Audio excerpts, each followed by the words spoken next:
Adaşım, adaşım, adaşım.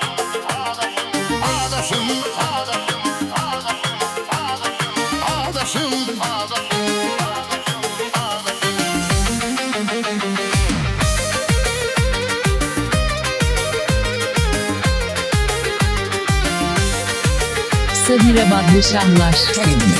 Salam məndən adaşa, yaxın dosta qardaşa.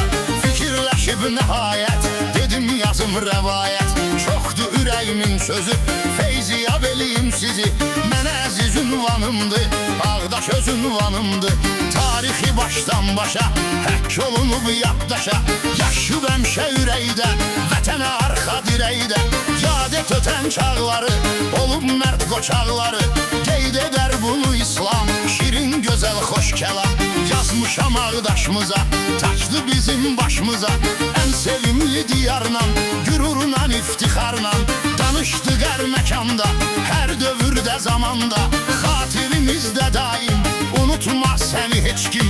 Bu yerdən bir insanı, ürəyi təmiz oğlanı. Yadıma saldım düzü, daşqına yazdım sözü.